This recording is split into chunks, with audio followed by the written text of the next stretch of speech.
Sashrita. I'm with Mr. Mohan sir. He is the founder of Mohan's Winners Academy. So I'm gonna ask a question on Sainik schools. So hi sir, good afternoon. Good afternoon, ma.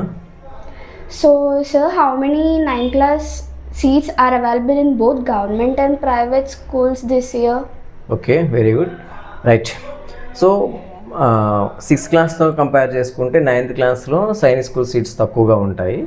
So ఎందుకు అంటే మనకి ఇది lateral entry, 9th క్లాస్లో వచ్చేసి lateral entry అనమాట. మనకి 6th క్లాస్లో కానీ 7th కానీ 8th కానీ మానేసిన వాళ్ళటువంటి అంటే డ్రాప్ అయిపోయినటువంటి వాళ్ళతో మనకి 9th క్లాస్లో సీట్స్ని అనౌన్స్ చేయడం జరుగుతుందన్నమాట.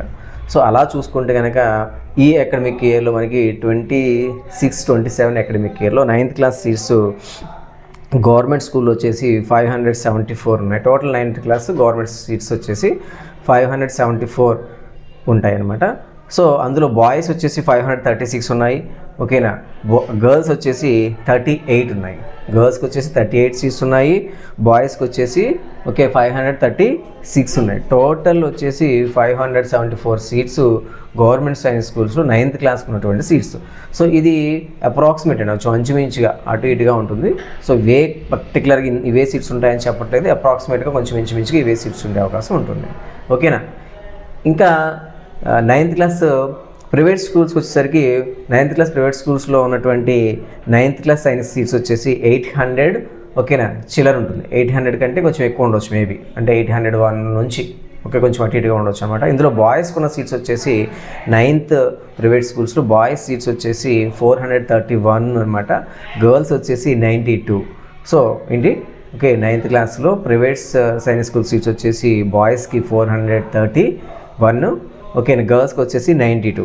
సో ఇంకా న్యూట్రల్ జెండర్ ఉంటుంది, అంటే ఏంటి బాయ్స్ అయి ఉండొచ్చు, గర్ల్స్ అయి ఉండొచ్చు, ఎవరైనా జాయిన్ అవ్వచ్చు.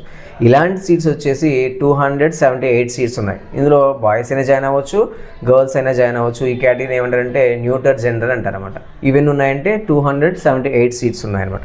ఈ విధంగా మనకి 26-27 అకాడమిక్ ఇయర్లో మొత్తం టోటల్ 9th క్లాస్కి ఉన్న సీట్స్ ఎన్ని అంటే 1375 సీట్స్. కొంచెం ఇంచుమించుగా, ఇది ఎగ్జాక్ట్ ఫిగర్ కాదండి, నాకున్నటువంటి సోర్సెస్ ప్రకారం మీకు ఇస్తున్నటువంటి ఇన్ఫర్మేషన్ అనమాట. సో కాబట్టి మనం సీట్ మ్యాట్రిక్స్లో స్కూల్స్ని పెట్టుకునేటప్పుడు చాలా జాగ్రత్తగా ముందే మనం చూస్ చేసుకుంటాం వల్ల మనం మంచిగా సీట్ని పొందే అవకాశం ఉంటుంది. సో రాసిన వాళ్ళు వచ్చేసి ల్యాక్స్లో ఉంటారనమాట అండి. సో ఓకే అమ్మా, రైట్. So more information.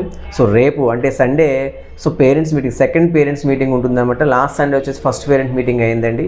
ఇప్పుడు సెకండ్ పేరెంట్స్ మీటింగ్ ఉంటుంది. దేని మీద అంటే ఈ కౌన్సిలింగ్లో స్కూల్స్ని ఎలా ఎంపిక చేసుకోవాలి, ఏ స్కూల్ మంచిది, దాని యొక్క ప్రాసెస్ ఏంటి, డాక్యుమెంట్స్ ఏమేమి కావాలి, మనం ఒకవేళ సీట్ వస్తే ఏ డాక్యుమెంట్స్ స్కూల్స్కి సబ్మిట్ చేయాలి, వీటన్నింటి గురించి సంబంధించి రేపు సండే మార్నింగ్ 10:30 నుంచి 1 వరకు పేరెంట్స్ మీటింగ్ ఉంటుందన్నమాట అండి. దీనికి మా పిల్లల యొక్క పేరెంట్స్తో పాటుగా ఎవరైనా కూడా అటెండ్ అవ్వచ్చు, వాళ్ళ యొక్క సందేహాలు నివృత్తి చేసుకోవచ్చు. ఓకేనా, రైట్, ఓకే, థ్యాంక్ యూ.